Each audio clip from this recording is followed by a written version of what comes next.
तो हमारा पहला स्टेप हो चुका है complete, contact and recognition of egg and sperm. Second step is regulation of sperm entry. तो देखिए कैसे रेगुलेट किया जाता है स्पर्म एंट्री को। रेगुलेशन करने का मतलब क्या है, इसका मीनिंग ये है कि कहीं एक से अधिक स्पर्म ना फर्टिलाइज कर दे सेम एग को, तो पोलिस्पर्मी को प्रिवेंट किया जाता है। पोलिस्पर्मी यदि हो गई तो क्या होगा, सपोज ये है एग, ये इसका प्रोन्यूक्लियस और ये इसकी है सेंट्रियोल, और ये है स्पर्म, ये इसका प्रोन्यूक्लियस, और इसने फर्टिलाइज करके क्या दिया, एक तो अपना प्रोन्यूक्लियस दिया, दूसरा सेंट्रियोल दी।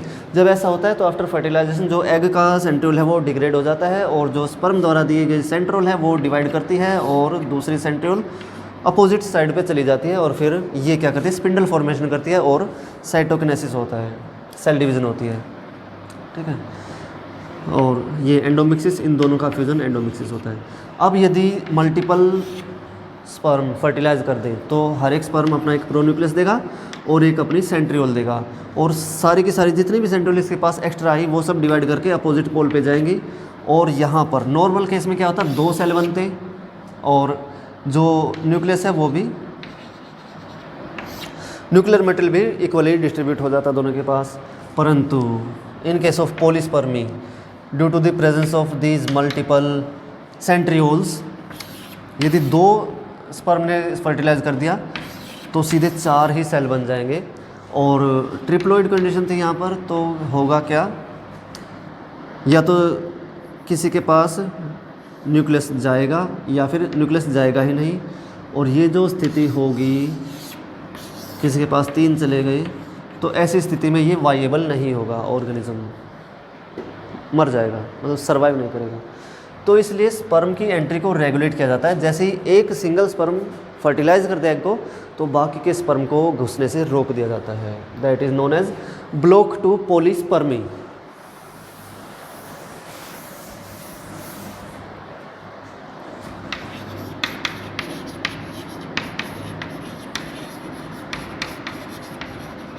तो 2 मैकेनिज्म है सीआरचिन में, पहला है फास्ट ब्लॉक, दूसरा स्लो ब्लॉक।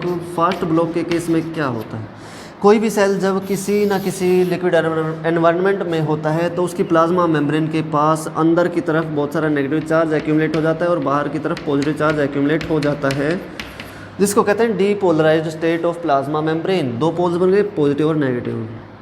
यदि ये पोलैरिटी रिवर्स हो जाए, that is known as depolarization. ठीक है, it is polarized state, and if it reverses, that means it becomes outside negative inside positive, then it is known as depolarization। यदि micro electrode लगा के देखा जाए कि कितना वोल्टेज पोटेंशियल है, कितना चार्ज यहाँ एक्यूमुलेट है जो इस प्लाज्मा मेम्ब्रेन के अक्रॉस है। प्लाज्मा मेम्ब्रेन इंसुलेटर की तरह एक्ट करती है। तो 2 इलेक्ट्रोड लगाई तो देखा गया कि यहाँ पर 70 मिली वोल्ट्स डिफ्लेक्शन आई वोल्टमीटर की, 70 मिली वोल्ट्स, इतना करंट या चार्ज यहाँ पर प्रेजेंट है। तो जैसे ही एक सिंगल स्पर्म फर्टिलाइज करता है, अपना प्रोन्यूक्लियस और सेंट्रियोल देता है, तो उसके साथ ही एक और चीज़ देता है, that is NAADP। NAADP nicotinamide adenine dinucleotide phosphate. ये NAADP क्या करता है, ये यहाँ पर सोडियम चैनल्स को खुलवा देता है, और सोडियम चैनल्स के थ्रू सोडियम अंदर आता है और प्लाज्मा मेम्ब्रेन को डीपोलराइज कर देता है। It becomes inside positive, outside negative. और एक डीपोलराइज्ड प्लाज्मा मेम्ब्रेन या फिर डीपोलराइज्ड एग फर्टिलाइज नहीं हो सकता। इलेक्ट्रिकली इसको किया गया डीपोलराइज, आउटर बाहर से स्टिमुलस देके अनफर्टिलाइज्ड एग को, और उसके ऊपर रिलीज़ किए गए सेम स्पीसीज के स्पर्म, तो क्या होगा, no fertilization will take place. और यदि इलेक्ट्रिकली करंट प्रोवाइड करके ज़बरदस्ती इसको आउटसाइड पॉजिटिव और इनसाइड नेगेटिव रखा गया, यानी कि रेस्टिंग मेम्ब्रेन पोटेंशियल को इसके मेंटेन रखा गया, तो दैट विल रिजल्ट इनटू पोलिस्पर्मी। पोलिस्पर्मी कब होगी, when resting membrane potential is maintained artificially तो पॉलीस्पर्मी होगी, और यदि इलेक्ट्रिकली एक अनफर्टिलाइज्ड एग को डीपोलराइज कर दिया जाए तो फर्टिलाइजेशन होगी ही नहीं। अनफर्टिलाइज्ड एग है, इसको डीपोलराइज कर लिया इलेक्ट्रिकली, आउटसाइड नेगेटिव है, तो जब तक ये आउटसाइड नेगेटिव रहेगा तब तक इसमें फर्टिलाइजेशन नहीं हो सकती। तो ये तो हो गया फास्ट ब्लॉक टू पॉलीस्पर्मी। ये ट्रांजिएंट होता है, थोड़े से समय के लिए, 60 से 70 सेकंड के लिए ये होता है। उसके बाद धीरे धीरे क्या होता है, प्लाज्मा मेम्ब्रेन जो है वापस रेस्टिंग मेम्ब्रेन पोटेंशियल को अचीव कर लेती है। और इसका ग्राफ यदि हम देखें तो वो कुछ इस तरह से आएगा कि एक्स एक्सिस जिस पे कि इंडिपेंडेंट वेरिएबल है दैट इज़ टाइम, और वाई एक्सिस जिस पे है वोल्टेज मिली वोल्ट की फॉर्म में। तो आफ्टर फर्टिलाइजेशन इसकी ये जो रेस्टिंग मेम्ब्रेन पोटेंशियल था -70 मिली वोल्ट्स, ये बढ़ता है, ये 0 को क्रॉस करता है, ओवरशूट तक जाता है, +20 तक जाता है, और वहीं पर मेंटेन रहता है कितने सेकंड तक। ये था, यहाँ था 0, यहाँ पर 3, विदिन 3 सेकंड ये लग जाता है, और ये रहता है 60, 70, 80, 60 के बाद ये कम होने लगता है, और धीरे धीरे वापस रेस्टिंग मेम्ब्रेन पोटेंशियल पर ही आ जाएगा। तो ये ग्राफ आपको दिखाकर एग्ज़ाम में और पूछा जा सकता है कि बताओ कौन सा ग्राफ सही है for this fast block to polyspermy. ये वाला सही है, और बाकी जितने भी होंगे वो गलत मिलेंगे।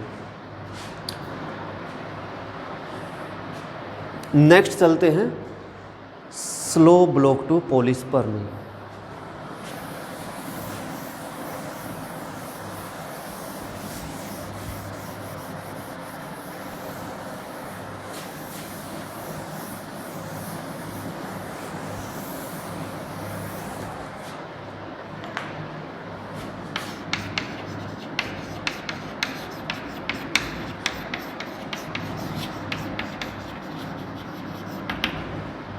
स्लो ब्लॉक ये परमानेंट होता है, इसमें एक बार ये ब्लॉक लग जाए तो फिर कोई भी स्पर्म फर्टिलाइज नहीं कर सकता दोबारा से उस एग को जो ऑलरेडी फर्टिलाइज हो चुका है।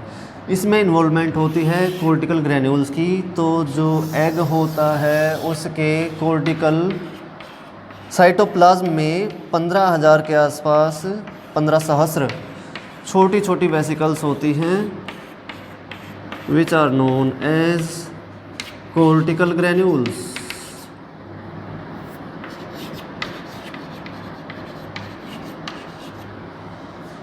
These are tethered with the plasma membrane with the help of sequence of proteins, and when single sperm fertilizes the egg, then due to this contact between the two plasma membranes, sudden calcium spark arises.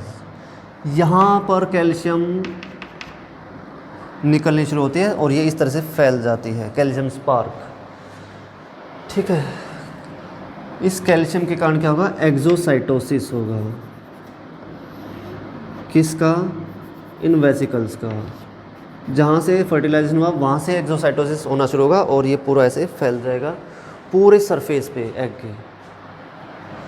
तो उस दौरान क्या होता है, देखिए ये egg की क्या है, प्लाज्मा मेम्ब्रेन, इसके ऊपर है इसकी विटलाइन मेम्ब्रेन।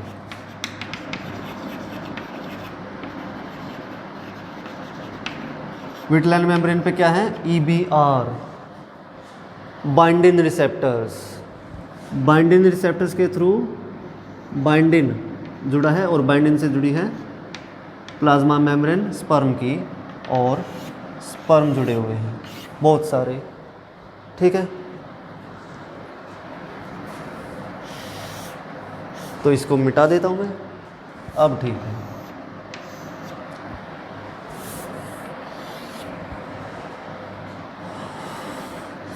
जैसे ही कोर्टिकल ग्रैन्यूल रिएक्शन होती है तो बहुत सारी चीज़ें यहाँ पर रिलीज़ कर दी जाती हैं।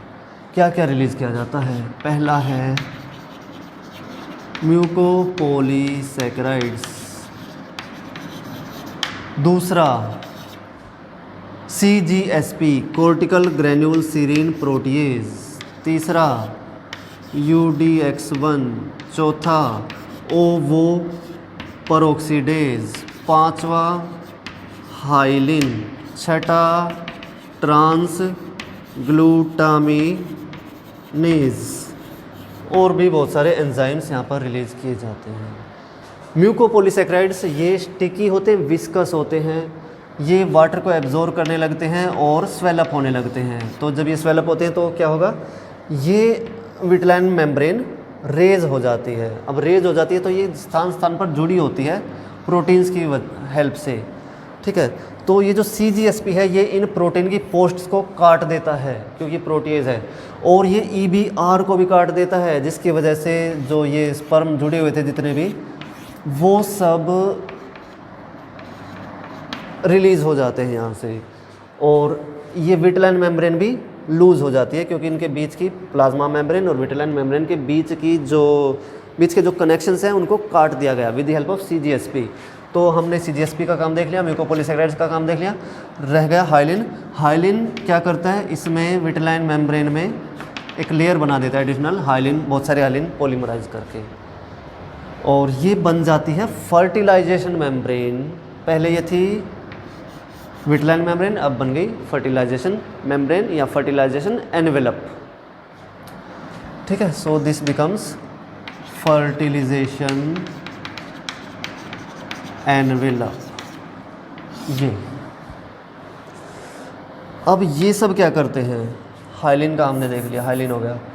UDX1 और ओवो पेरोक्सीडेज ये क्या करते हैं, H2O2 बनाते हैं और ट्रांसग्लूटामिनेज को अवेलेबल करवा देते हैं। और ट्रांसग्लूटामिनेज क्या करेगा, ये बहुत सारे प्रोटीन्स को, विटलाइन मेम्ब्रेन के प्रोटीन्स को आपस में ग्लूटामीन के थ्रू जोड़ता चला जाता है आपस में, और इसको हार्ड बना देता है, जो काम हाइलिन भी करता है, ठीक है। ऐसे ही तो इस तरह से ये विटलाइन मेम्ब्रेन जो है वो अब बन चुके हैं फर्टिलाइजेशन मेम्ब्रेन, और अब ये रेज हो चुकी है। अब कोई चांस नहीं किसी भी स्पर्म के पास इसको फर्टिलाइज करने का। So this is slow block to polyspermy. अब ये ब्लॉक इनिशिएट कैसे हुआ, तो इसमें सीधा सीधा रोल है कैल्शियम का। तो कैल्शियम कहाँ से आया, तो कैल्शियम आता है यहाँ पर कोर्टिकल जो साइटोप्लाज्म है इसी में प्रेजेंट होता है, ट्यूब्यूल्स का नेटवर्क जो कि इन कोर्टिकल ग्रेन्यूल्स के बीच में ही प्रेजेंट होता है, दैट इज़ एंडोप्लाज्मिक रेटिकुलम। वहाँ से ये कैल्शियम रिलीज होता है।